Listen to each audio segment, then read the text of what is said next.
largest royal flotilla in centuries. The Diamond Jubilee Thames Pageant, today at 1:30 on BBC One and BBC One HD. A party 60 years in the making. Where everybody's gone, to be honest. Nobody's here anymore because the rain is just pelting down. But we're enjoying ourselves, aren't we, Dan? You're rain on us. Go on, rain on us. Well, we're still here. And so is the Queen, and that's all that matters. Yeah. And we're all enjoying it. Yeah. Now, Hollywood is just zipping past us behind. Earlier on, we lost Alex Jones for technical reasons. And let's see if we can go back to her on Hollywood for dessert. Alex. Well, do you know what? I think we lost you when Anthony walked through the bridge. And even though it is lashing it down, but you know what? Here in Hollywood, we laugh in the face of rain. Now, Angela has been very kind and fed us all afternoon some lovely food. Angela, just for the benefit of people at home, can you remind us what we've been having? So we've had some fantastic little quail Scotch eggs wrapped in some some sausage meat with some thyme. Just finished them with some little bit of rock salt and some pepper. I'm going to pass those to the guys. And then here we had our coronation, my version of a coronation chicken salad with some salted almonds, some fresh grapes in there, smoked chicken, loads of vegetables and a lovely apple vinaigrette. So there's that one. Absolutely. And then our final ones, which you have in, some lovely little salmon and dill bruschettas. Bruschettas, I know, not English, but it's our twist on the afternoon tea. And then just Alex, I ain't been waiting. We've got some beautiful English strawberries, lemon posset, and some shortbread. And it's pouring. Laughing, you know, we just walked along right now, but they were delicious when we had them the first time. Thanks, Angela, so much. Right over here, we have Christopher Wynn. Now, Christopher has been bamboozling us with his knowledge of the Thames all afternoon. His brain is full to capacity of Thames factory. Despite the rain, welcome to me here on the Hollywood. Back to you for your authorised speaker, and Matt, I'll see you tomorrow. Have fun.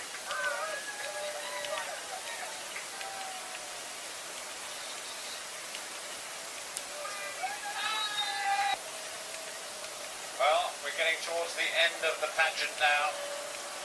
These are the passenger boats passing through Tower Bridge on the way to the dispersal area. And there's about 40 passenger boats altogether. Some stately passenger cruisers too. And they're going to be very, very busy, of course, in 53 days' time. I think we've worked out when the Olympics start. It's going to be quite a route to some of the Olympic venues, in fact, down at Greenwich. And what was the O2 Arena is now the North Greenwich Arena. And into the City of London, of course, too. But despite the rain, well, we are British. We like a little bit of dampness. I have to say one or two people are a little bit more than just being a bit damp. But they're sticking with it in tribute, of course, to this wonderful Diamond Jubilee and, of course, the Queen. You see in the background there the Turks launch with the paddles. She's disappeared now, but cutting through the water so sweet with the old boats.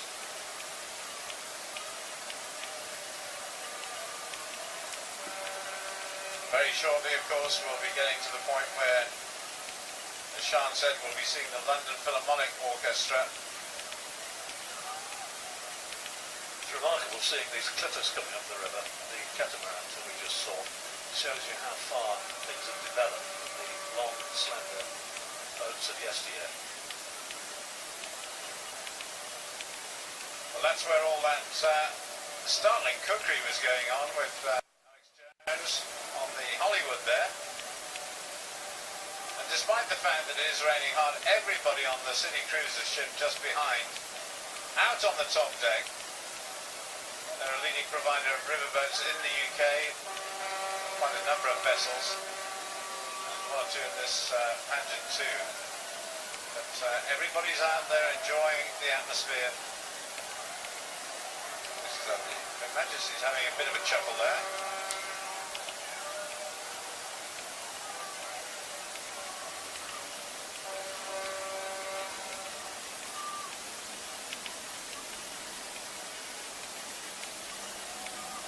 Very shortly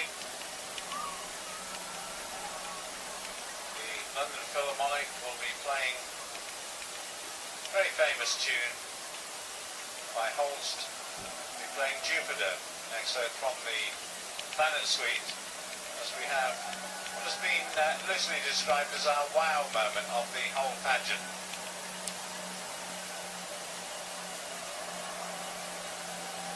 And just having been told about the wow moment, it's just been mentioned in my headphones that in fact the wow moment may well be cancelled because of the weather, but I'm sure you can totally understand that. I'll tell you what, I could tell you what it was going to be and you just have to imagine the rest. We were going to see a swordfish biplane, weren't we? Yes, we were, and a lot of people I know were looking forward to that. Big moment for me.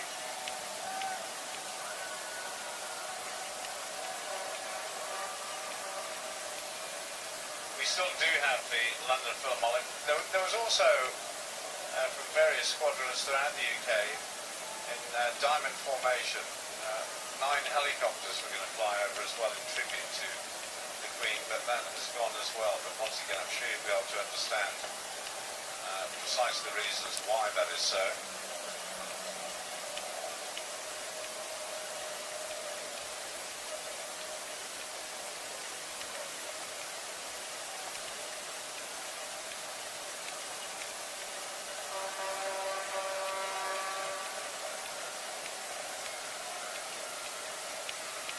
Oh, the passenger boats, Tom, are coming thick and fast. They've had to wait a long time, but they're there. Yeah, this is not too far out of time. We're a little bit over time at the minute, but I think the organisers could give themselves a pat on the back, really. Yeah, not much at all. I can, well, I won't, but I can name 1 or 2 professional seamen who said they'd be at least an hour late by this stage, and look at what they've done. Fantastic. I think all credit to the PLA and the rest of the organisers, actually, for pulling this off.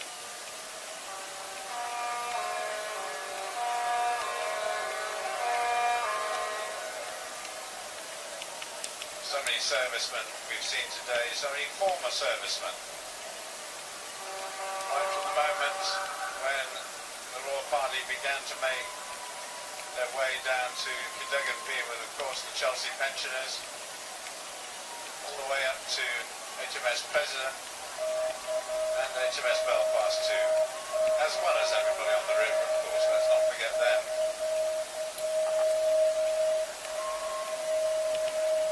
But I was just doing a bit of research leading into this. I was reading about an event that takes place down in Sydney in Australia. Of course, they would love to know that they do something bigger and better than we do, but they have something like 5,000 boats in one of their parades down there. Yeah, they do, but they don't have to do it on the Thames River, do they? In the pouring rain. Blowing stink. No, they have a different set of issues. But it's interesting seeing these passenger craft coming up, because a number of the older ones were Dunkirk little ships, and they've actually stayed with the passenger fleet rather than going with the Dunkirk little ships, which is lovely.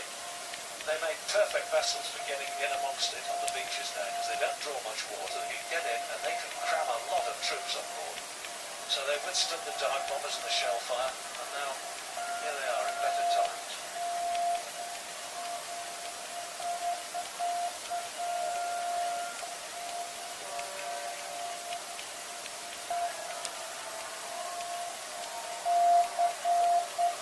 Well, in just a moment, one of the pleasure craft that will pass by the Royal Party is called Queen Elizabeth, which was built in 1926. It's been chartered on this day by the Royal Overseas League, of which Her Majesty the Queen is the patron, so that is most appropriate indeed.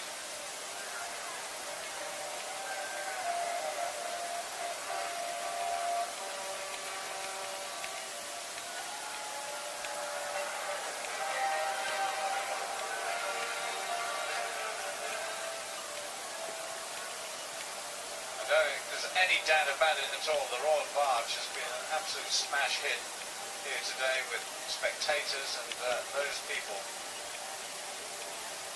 who've been on board too. Looks stunning. Yeah, they had to be very careful, because if you notice, she looks very high compared with all of the other vessels, and what is called air draft, that's how high the boat is in terms of metres. This is very significant on the Thames because of some of the low bridges, and it could almost have been touch and go whether the Royal Barge got under, but it was very carefully calculated. And I think one of the reasons why the Thames barrier was closed, another benefit of closing the barrier, I should say, was that they could control the height of water under the bridges as well as the depth of water the vessels had to float in. So it worked out well for the Royal Barge. Well, certainly the pageant master and all of the partners in the organisation of this fantastic event have left nothing to chance, have they? Nothing at all. I've been privy to most of the paperwork that's involved, and it is absolutely unbelievable. I've never seen anything like it in my life. And I can see why it's worked out so well, and they really deserve that it should have worked out well, because there's been nothing half-baked about this. It's been done. You see the royal weddings on land and you think, how on earth do they organise all that? Yet organising something on the water in many ways is more difficult. Just because of the nature of the beast, the water moves about in all directions, nobody can control the weather, which controls the vessels. Fantastic. One of the spectators who has a real connection to the Navy and everything nautical pretty much is the Lord High Admiral, Duke of Edinburgh, who celebrated his 90th birthday last year. Sincerely hope he's in good health now. Joined the Royal Navy as a cadet, and we've seen many cadets here today, graduating way back in 1939 from the Royal Naval College down in Dartmouth. He was in fact best cadet on his course. He's been standing there for 90 minutes now, Paul, and he's straight as a ramrod, and I just saw him enjoy a joke with his wife.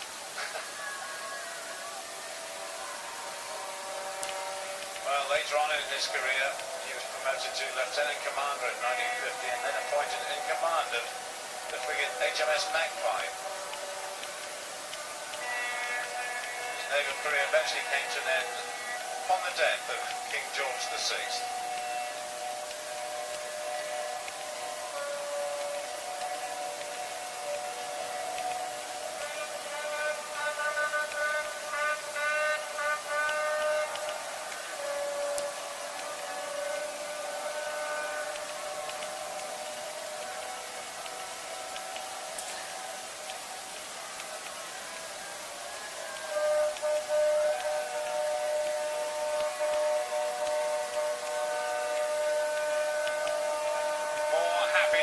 Spectators as well as participants, and as this historic day draws to a close on the River Thames, which is described by some as the spine of London, it's worth reflecting that the city is one of the most iconic, historic and powerful cities in the world. This provided the perfect backdrop, minus the weather of course, but it has provided the perfect backdrop, the perfect setting for these Diamond Jubilee celebrations, in celebration of our Queen. What a great day so far.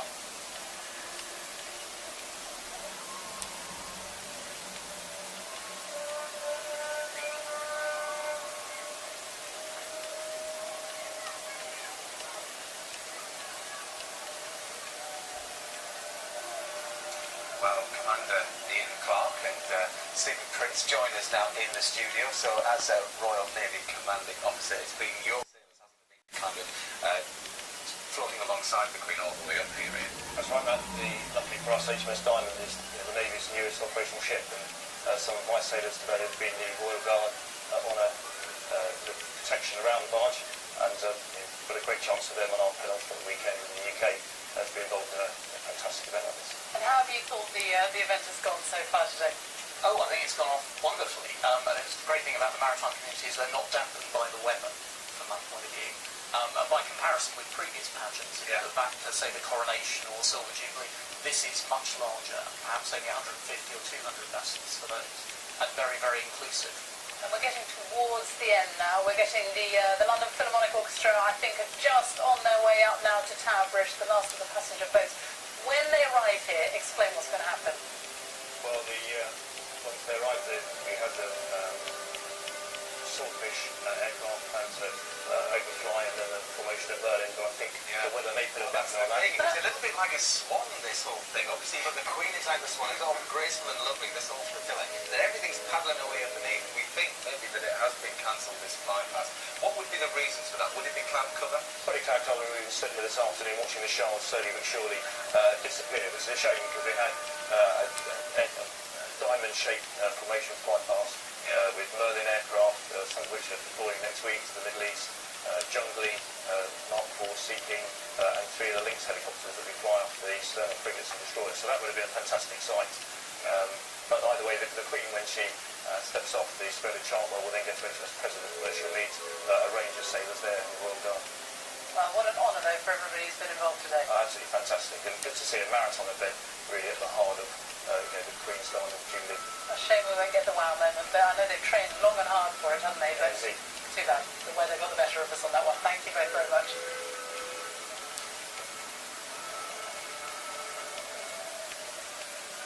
Well, we're not going to have our wow moment here this afternoon. Big disappointment to a lot of people, I guess, but just got to think back to the immense effort that's been put into this day.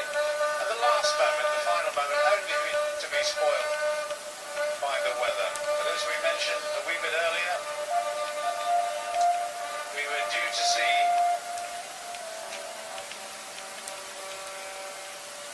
the Royal Philharmonic Orchestra, who still will pass by the Royal Barge with their 64 players, and they will still be playing Jupiter.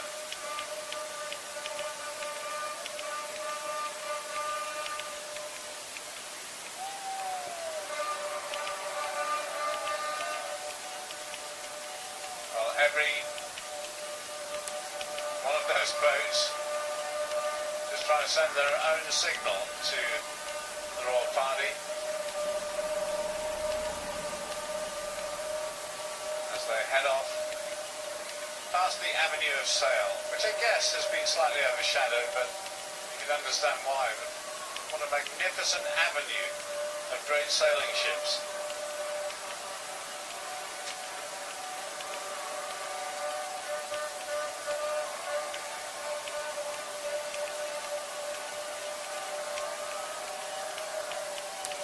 We just saw royalty. It was built in 1913.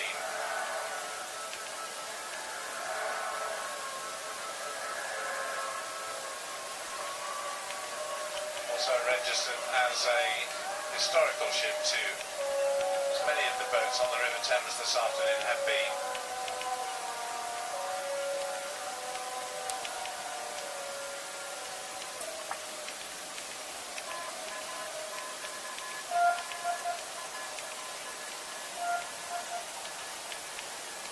The RNLI are well known all over the country because of their presence on every coastal region of the country, and in Ireland too, have looked after everybody on the water this afternoon.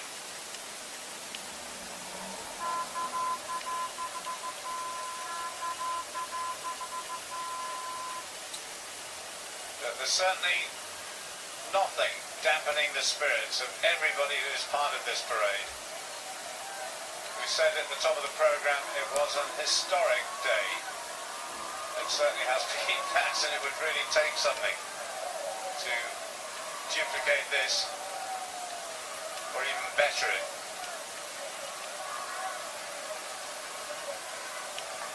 What a shame, just thinking back to a week ago when everybody was walking around in shorts and t-shirts.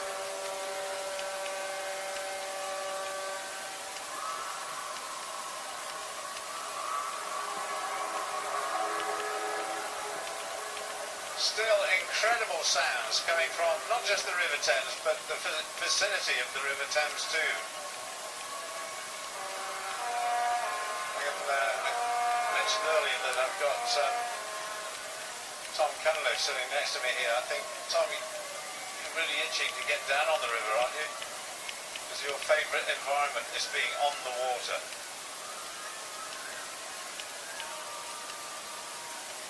Yeah, it's been a bit strange being up here in the box actually, Paul, but looking at the boys down there, but yeah, so it rained.